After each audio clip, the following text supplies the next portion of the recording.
What is going on, beautiful people? Today, we're going to be talking about narcissists and when would they leave you alone for good. Welcome to another episode of Mornings with Lee Hammock. Mornings with Lee. I forgot what show I was doing, y'all. Yeah, when, if ever, will a narcissist leave you alone? Will they ever leave you alone for good? That's the question of the day, isn't it? That's the question of the morning and whatnot. Before we hop deep into today's episode, make sure if you haven't already to hit that subscribe button, subscribe to the channel, and turn on those notifications so you don't miss an upload ever. It doesn't cost you a dime to hit that subscribe button, y'all. I appreciate y'all. But yeah, when will a narcissist leave you alone? When they're done with you. When they well, like, it's either gonna be one of two things a lot of times. There could be more things that we delve into, but what's going on, Deborah? There could be more things that we're gonna delve into and whatnot. But like, when will they ever leave you alone? One or two reasons, typically. When they are done with you, or when they are forced to leave you alone. When they are forced to leave you be. Like sometimes that's what happens. Sometimes you have to force them to leave you alone. This morning, one of my morning coaching calls, I talked to a woman this morning. I was telling her, she's like, "How do I get them to leave me alone?" Like, sometimes you have to force them to leave you be. You absolutely have to force them out the door. You have to force them to leave you alone because they don't. A lot of narcissists don't like to take no for an answer. They think that you belong to them, right? They think that you absolutely belong to them 100%. Like nobody else can have you. Even if they have someone else, they'll still be trying to bring this home to you. They'll still be trying to come home and give you this community emoji right here. I just seen this. I had to incorporate it. It was laying beside me. But that's what happens right there. Even if they have somebody else, they will like literally be married to somebody else, have kids with someone else, be buying a house with someone else, but refuse to let you go. As crazy as that sounds, they think, like Michelle said, they think that you are a possession of theirs. Like nobody else can have you. The way I think about it is, y'all ever seen the movie Toy Story? Like Toy Story is for my generation growing up, right? So Woody had Bud. Andy had Woody. Woody was Andy's favorite toy, wasn't he? Woody, howdy, partner. You're my favorite deputy. There's a snake in my boots. Y'all, that Woody. That was Andy's favorite toy, right? Then one Christmas, Andy got a new supply. Buzz Lightyear to the rescue. Buzz Lightyear to the rescue.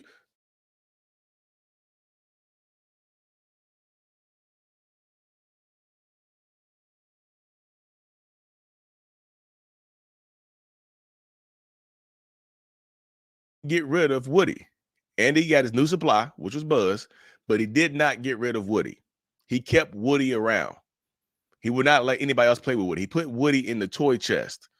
Nobody else could play with Woody. Remember Andy's sister tried to come play with Woody, but Andy was like, "Oh hell no, it's my toy." No, just because they move on to someone else doesn't mean that they will absolutely let you go. That's just not how a lot of narcissist minds work. Like I can move on, I can do what I want to do, but you're not allowed to do the same thing. I know it doesn't sound fair because it isn't, but that's how a lot of narcissist minds will work right there, y'all. Like literally, they do not want you to move on. They want you to always be there for them when they decide when and if they decide to come back to you. And they just don't want you to go anywhere. Like they think you belong to them. So some of them will never leave you alone until you force them to. How do you force them to leave me alone? You have to keep blocking. You have to, no matter how much they reach out to you, you have to block them. You have to repel them. You have to say no. You have to. You see what I'm saying? You have to. He won't ever come back to me again. There you go. Good job for you.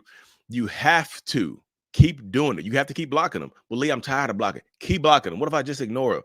If you ignore them, sooner, this is what happens when you ignore a narcissist that you're trying to get you to leave alone for good. That you're trying to get to leave you alone for good. Sooner or later, they say something to you that triggers a response. Do you see what I'm saying? Sooner or later, they say something to you to trigger a response from you, right? And then you respond to them and they feel like they got you again. They feel like they got you quartered. They feel like they have you then in that space right there. They do that same thing over and over and over again. They keep doing the same things over and over again. You have to, just like God's favor, what's going on? Just say, you have to keep saying no. You have, like, sometimes if they get dangerous, and if they refuse to take no for an answer, you might have to call the police.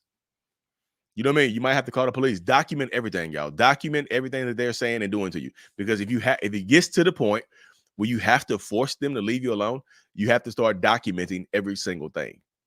You absolutely have to, or you're going to lose. That's how I look at it. You either document or you lose. Because you have to take pictures and screenshots, take pictures and screenshots, keep it all together in a nice file and keep it going, because they're going to keep y'all. They will rarely ever leave you the hell alone. Why would they? You see what I'm saying? If they want to leave you alone for good, they feel like like they're tired of you, they're bored or whatever. Like this right here. Whatever form of validation, aka narcissistic supply, that they are getting from you, whatever form, you have to figure out what it is and cut it off. You have to figure out what form, what role they play, you're playing in their life, and cut it off. You absolutely have to. You have to figure out what type of supply are they getting from me, and how do I turn it off? Right? Because you have to be the one to disconnect it, because they're not going to disconnect it. Why would they disconnect it?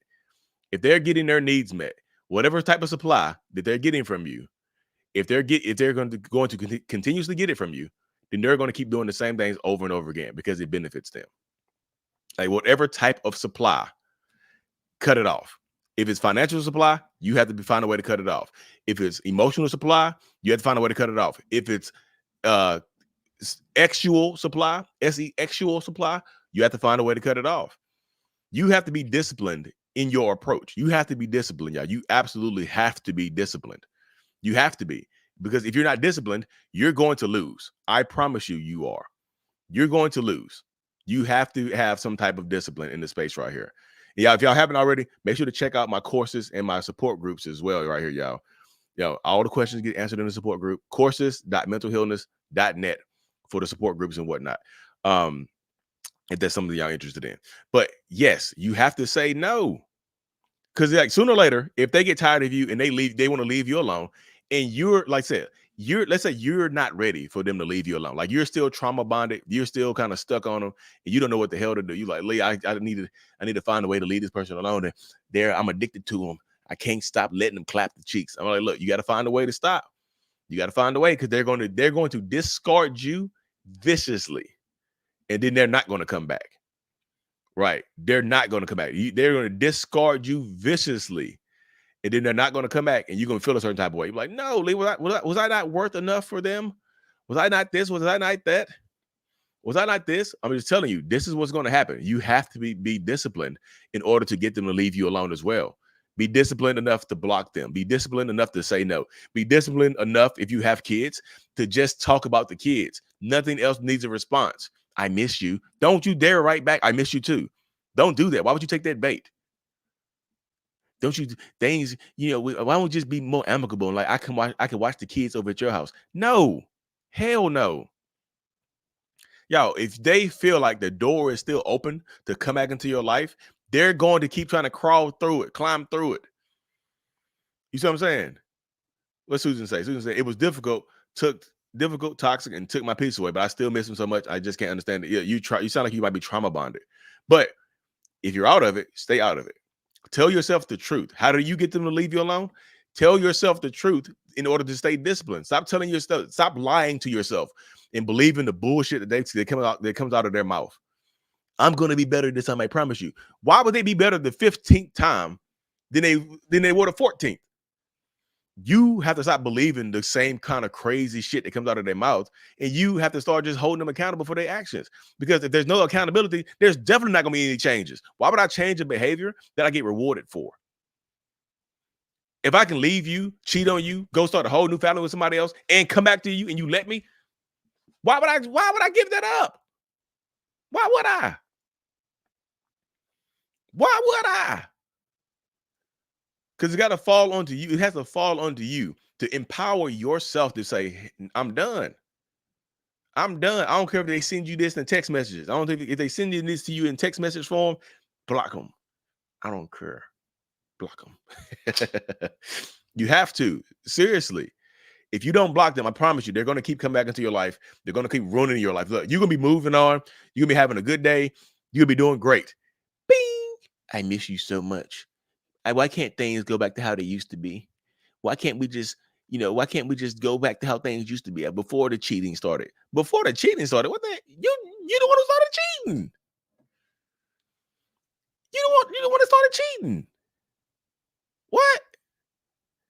They'll always blame you for the craziness that goes on in your life, in your life. They'll always blame you for it.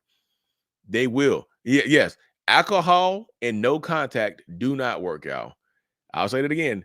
Alcohol and no contact do not work. If you're going no contact with your narcissistic partner or whatever, narcissistic ex, don't be drinking, because you're gonna text them some craziness. You're gonna be drunk and dancing. Who I think I seen Carmen in here. Carmen, you'll be drinking on Bigo. You're gonna want to whip out that phone and text your ex. You over there on Bigo dancing, and they gonna whip out your phone and text your ex. I'm just on Bigo dancing. I just started thinking about you. Yes, take back your control. You have to. You absolutely have to. That's what will be happening. You crazy. Why would they give up? My ex will go so long, and then all of a sudden he pops up. Lena, please give me another chance. I'm sorry, lies. Yeah, I'm just telling you, that's exactly what they're gonna do. As long as they feel like they can pop up, they are, especially if I have kids. Y'all have kids together or some type. If you have kids or something that's connecting you to them, they're always going to feel entitled to your space. They might not ever leave you alone, y'all.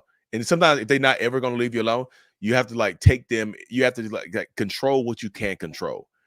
Control the controllables. You can't control whether or not they text you or call you, right? But you can control whether or not you receive those messages. You can keep blocking their asses, But if you have kids together, I understand you have to have a line of communication open. Like if you have kids together, they shouldn't be able to contact you in 15 different ways. They shouldn't be able to WhatsApp you. They shouldn't be able to Bigo Live you. They shouldn't be able to TikTok you. They shouldn't be able to Instagram you, message your phone, email you. Funnel it down to one form of communication. We doing text, or we doing text messages, or we doing emails, or the parenting app. We're doing it like that. The narc I'm dealing with is extremely muscular, has a lot of money, and recently got married. Why is life so unfair? Why unfair to who? Why is that the only extremely muscular person out there in the planet? There's more than one. There's more than one muscular money bags out here. They will go through the least. They will go through the least expected person to reach you. This guy went through one of my hair clients, knowing that she would relay the info. Wow, that's crazy. That's wild right there. Imagine you were putting you were doing somebody's hair. You were braiding some hair. You're like, you can do these cornrows real quick. Hey, your ex reached out to me. How's Tim doing? How you know about Tim? I don't. Tim, he messaged me on Facebook, said he missed you and he love you. Can you block Tim's ass for me? You got to block Timmy. Tell your client to block Timmy ass. You know what I mean? You got to tell them to block Timmy ass. Or they're just gonna keep coming through, y'all. They'll keep doing the same things over and over again. They will leave you alone when they're done with you, or you force them to. I'm just telling you, you have to force them to leave you alone sometimes. Like when you force them to leave you alone, right? They're not going to. A lot of them go kicking and screaming. They're not going to be happy as hell. They're not gonna be smiling and cheesing. They're like, thank you so much, babe, for cutting me off and breaking my heart in 1,000 pieces. Like, thank you so much for filing that restraining order on me. Like, I don't think you understand how much that restraining order I appreciate it. Like, it actually set me straight. It gave me a goal. Thank you for calling the police on me. I'm so thankful for you. No.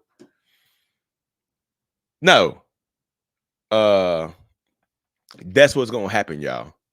That's what's gonna happen. They'll keep doing the same things over and over again, just because that's the mindset, y'all. This is literally the mindset a lot of narcissistic people go through. They feel like they're entitled to you. They'll just make it seem like you're doing such a good thing for them by blocking them and cutting them off. You know what I mean? Okay. But anyway, y'all, I was behind this morning. Y'all don't know. The household got COVID in the house. We are all infected with COVID right now, but we'll be clear in the next couple of days. Joshua John, yes, we live right now. Y'all, if you are in the Washington D.C. area on September the 14th, we're doing our first in-person workshop in Washington D.C. on September the 14th. On the 14th of September, Washington D.C. live and in-person workshop. Come through, check it out. Like I said, I'll drop the link in the comment section, or the link will be pinned. The link will be pinned in the comment section and the description of this video. If y'all in the Washington D.C. area and you want to come check out our live in-person workshop, it's going to be dope. Here you go, right here. I'm gonna show y'all. I'm gonna share the screen with y'all real quick. This is what it looks like. Washington, D.C., in-person workshop, 9/14, 12 to 4 p.m. It's a 4-hour workshop. Me, myself, and my homie, Nia Renee, How to Love a Battered Woman. She is an amazing survivor, thriver, coach, just an amazing person. She brings the heat, y'all. I promise you, you're not going to want to miss this. This is in Washington, D.C. Like I said, I will drop the link. It's 26 days from now. 26 days from now. You want to come check this thing out? You don't want to miss it. You don't want to miss it. Stop sharing. But I'll drop the link in the comment. I'll drop the link in the comment section right now for you if y'all want to register for that. My narc is cheap as hell. He got my wedding ring from Amazon for $80. Hey, I got these little. My wedding ring is like a little rubber one because I be working out and stuff like that. Handsome, muscular, got a lot of money, good job, recently got married. Does this mean the narc is happy? What? Yeah, I don't know if they're happy or not. I don't think narcissists can be happy like that. I feel like as long as you keep hyper focusing on his looks and what he brings to the table, that's going to hinder you from moving on, from being able to move on from this person. You know what I mean? You worry about the muscles and the money, that's going to hinder you from moving on from this person. Not another Timmy Bark. You remember that one? Timmy Bark. But anyway, y'all be safe. Take care of yourselves. Come check out the workshop. The workshop will be in person. It's going to be live in person. Y'all be safe. Washington, D.C. on the 14th. And as always, y'all, mental healness is out. Peace.